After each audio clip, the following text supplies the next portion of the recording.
नमस्कार, मैं हूं आपके साथ उपेंद्र यादव। आज की ये रिपोर्ट बेहद संवेदनशील और जरूरी विषय पर आधारित है। एक ऐसा विषय जो हम सभी के जीवन से जुड़ा है, लेकिन फिर भी अक्सर चुप्पी के पीछे छुपा रहता है। जी हां, हम बात कर रहे हैं मानसिक स्वास्थ्य, तनाव और उससे जुड़ी आत्महत्या जैसी गंभीर समस्याओं की। लेकिन जनपद गाजीपुर में इस दिशा में उठाए जा रहे कदम वाकई सराहनीय है। मुख्य चिकित्सा अधिकारी और जिला प्रोबेशनर अधिकारी गाजीपुर महिला कल्याण विभाग के संयुक्त दिशा निर्देश में 12 सितंबर को विश्व आत्महत्या नियंत्रण दिवस के अवसर पर गाजीपुर के सदर क्षेत्र स्थित PW विद्यापीठ कोचिंग संस्थान में एक महत्वपूर्ण जागरूकता कार्यक्रम का आयोजन किया गया। इस कार्यक्रम का उद्देश्य था बच्चों और युवाओं में मानसिक स्वास्थ्य को लेकर जागरूकता फैलाना, आत्महत्या की प्रवृत्ति की रोकथाम और समाज में भावनात्मक सुरक्षा का वातावरण बनाना।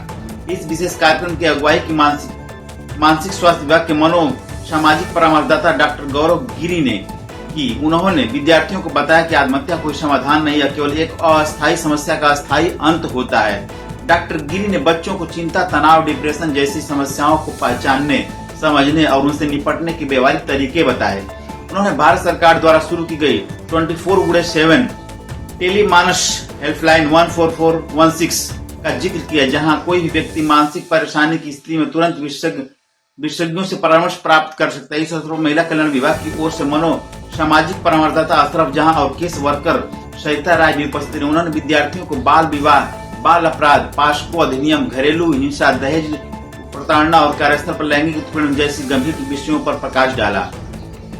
इसके साथ ही उन्होंने वन स्टॉप सेंटर, विशेषज्ञ दत्तक ग्रहण इकाई और अन्य विभागीय योजनाओं के बारे में विस्तृत जानकारी दी। अशरफ जहां ने छात्रों को बताया कि अगर किसी के साथ अन्याय होता है तो चुप रहना कभी समाधान नहीं होता।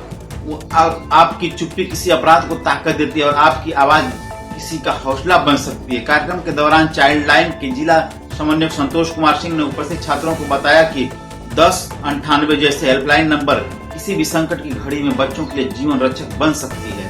उन्होंने चाइल्ड लाइन हेल्पलाइन की पूरी कार्य प्रणाली को सरल भाषा में समझाया और यह भी बताया कि कैसे बच्चे स्वयं या अपने साथी के लिए इन सेवाओं का उपयोग कर सकते। कार्यक्रम में संस्थान के ब्रांच इंचार्ज अनिल काउंसलर वंदना जी तथा अन्य शिक्षकगण भी मौजूद रहे, जिन्होंने आयोजन की सराहना करते हुए ऐसे कार्यक्रम न केवल बच्चों को जागरूक बनाते हैं बल्कि समाज में मानसिक स्वास्थ्य की प्रति सकारात्मक सोच भी विकसित करते हैं। डॉक्टर गौरव गिरी ने बताया कि 10 सितंबर से लेकर 17 सितंबर 2025 तक यानी पूरे एक सप्ताह तक जनपद के विभिन्न विद्यालयों एवं कोचिंग संस्थानों में यह जागरूकता पखवाड़ा मनाया जाएगा। इस दौरान मानसिक स्वास्थ्य विभाग एवं महिला कल्याण विभाग संयुक्त रूप से बच्चों और युवाओं को तनाव से निपटने के तरीके, भावनात्मक बुद्धिमत्ता का विकास, सहयोगी सेवाओं की जानकारी देने का कार्य करेंगे।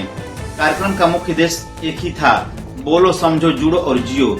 जब कोई व्यक्ति अपने भीतर के डर और अवसाद को किसी से साझा करता है तो वह हल्का महसूस करता है और यही पहला कदम होता है जीवन की ओर। मानसिक स्वास्थ्य कोई शर्म की बात नहीं बल्कि समझदारी और जागरूकता का विषय। इस तरह के कार्यक्रम समाज के लिए बेहद आवश्यक हैं और जब विभिन्न विभाग एक साथ मिलकर काम करें तो नतीजे प्रभावशाली होते हैं। जनपद गाजीपुर का यह प्रयास निश्चित ही एक उदाहरण है जहां सरकार, शिक्षा संस्थान और समाज मिलकर एक बेहतर, सुरक्षित और समझदार पीढ़ी के निर्माण में योगदान दे रहे हैं। तो आइए हम सब मिलकर इस संदेश को आगे बढ़ाएं। आत्महत्या नहीं, समाधान चुने, सहारा बने, सहानुभूति दिखाएं। नमस्कार।